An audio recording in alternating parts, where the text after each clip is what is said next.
The Lord be with you. A reading from the Holy Gospel according to Luke.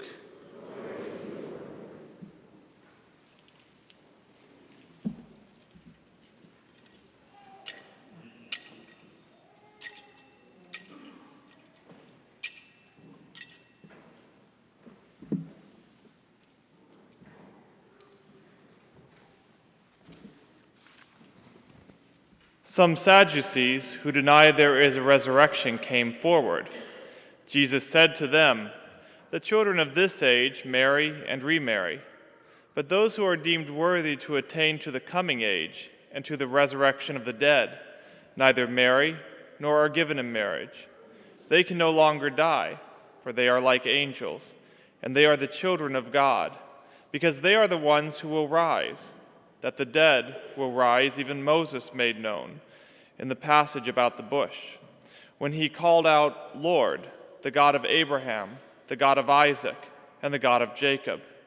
And he is not the God of the dead, but of the living, for to him all are alive." The Gospel of the Lord.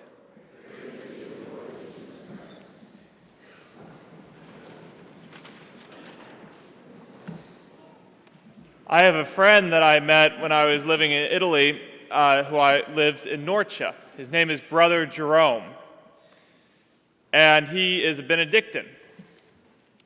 Now, Brother Jerome grew up in Abilene, Texas, and his aspiration was to become a beer brewer. He loved beer, and he decided when he was about 19 years old that this was what he was going to spend his life doing. His family were all brewers.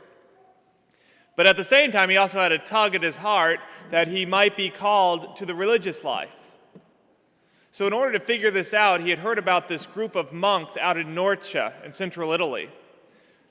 And he decided to have a retreat with them, spend about 20 or 30 days discerning his vocation and praying in a very focused way. Well, he loved it so much, the life that he was experiencing there, that he never left. He applied to become a member of that order, and he was accepted. And when I met Brother Jerome, he had already been there about 9 or 10 years. He was about my age. And I remember I met him every time because he was the guest master. He was the one that invited you in and showed you your room and made you comfortable when I would go up there on the weekends. So after I had been there a few times, I invited him to sit down and have a beer with me in my room there and tell me about his story. And that's when he told me about his transition into religious life. But in the midst of all of that, he had to give up the thing that he loved, brewing beer. But about 2 years after he got there, having freely given up that part of his life, the monks were looking for a new way to support themselves. Because most religious orders don't just survive on donations, they also have a way to support themselves. So some make fruit cakes, some have honeybees, some make wine. Well, they decided that they would make beer. So suddenly, the one thing that had been taken from Brother Jerome that he really loved had been given back to him. And he was a beer brewer again. And he helped to set up that whole system that allowed them to make beer and support themselves. See, Brother Jerome was generous with God, and God was generous with him. Today, we have a vocation crisis in the church and in the world.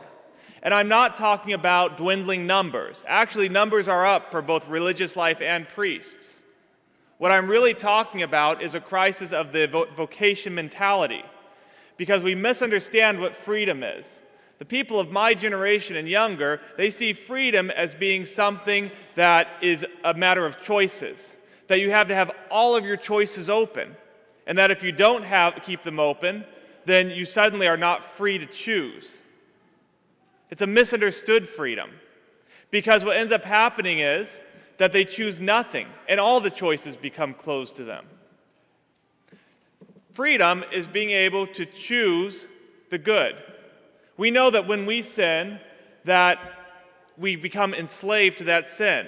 Sin becomes a habit. We all have some sinful habit we're in, and that means that we're not free. Whether it's sins of lust or sins of gossip or lying, whatever it is, sin becomes habitual and it takes away our freedom to do what we were created to do. It's not a matter of being able to choose from all the different vocations. In fact, choosing a vocation makes us free to serve God in a particular way. So we have this delayed adolescence that goes far into life, sometimes through a whole life, tragically. I have a lot of college friends, people that I used to go to parties with, and we would hang out and have fun the way college kids do, or when they're just out of college. But I look at Facebook now, and I see so many of them are still doing the same things we were doing when we were in college. They haven't chosen anyone to get married to. They're not really living their faith. They certainly haven't in a religious life or the priesthood. They're still living this delayed adolescence. Their lives are limited, sad, and pathetic. Even when I would be going to these parties as a young person, I would always see people that were in their 30s and 40s still trying to hang on to that carefree life, which actually has a lot of cares. And I thought, that's not who I want to be when I grow up. On the other hand, my friend, Brother Jerome, goes to bed every night at 8 p.m. He wakes up at 3:15 in the morning, so that at 3:30 he can begin praying for the world while they're still sleeping. His day is regimented with prayer, work, and study. Meals are determined ahead of time. People would look at this life and say that he's limited himself. But his life is structured in such a way that he has that freedom to serve God. And I rarely meet people who are more happy than those who have chosen a life where they're serving God in such a way. Because far from having their freedom taken from them, they're given over to the thing that they were created to do. There's not that tension between what they were created to do and what they actually are doing. They're much closer to doing the same thing that God always intended for them. So even as a priest, it's true that I go to sleep and I wake up in an empty bed, but I have a very full life. Because by not being attached to a particular person, I am actually free to be a father to an entire community here in the parish, but then beyond, for the whole church. If somebody in an airport sees me in clerics, they see me as a spiritual father, because I am not committed to any one person or one family.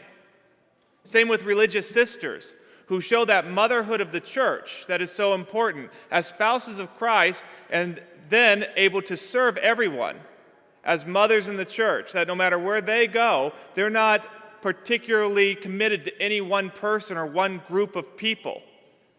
And so they can be free to serve the church in her mission in so many ways. In fact, we'll be hearing from one of them today. And so it's a group effort to serve the church in a very particular ministry. And then families, where the vocations are born. It's important to have people choosing the vocation of marriage and then to encourage their children to choose one of these vocations. Because in the first reading, we even read about the mother who would rather see her sons die than disobey the law of God. And yet today, our priorities are all mixed up. The saddest thing I ever saw were priests who were getting ordained and their parents weren't present at the ordination because they never supported that vocation, even though it was what God was calling them to. St. Louis, King of France, once told his son, "I would rather see you dead at my feet than having committed a single mortal sin." That's the kind of heroic parenting we need, that we have that idea that the most important thing for any of us is that we make it to heaven and that we live the way that God is calling us to live. So it really starts in the family.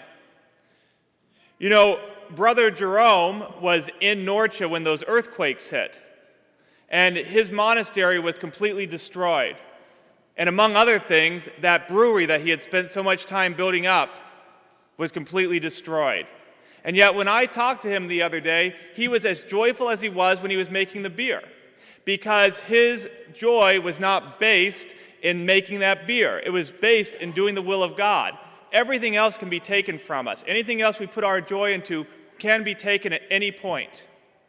But he's living in a tent now, the chapel's in a tent, and he's out in a field. Yet he's still joyful because he chose God. God gave him the joy, and that joy will never be taken from him.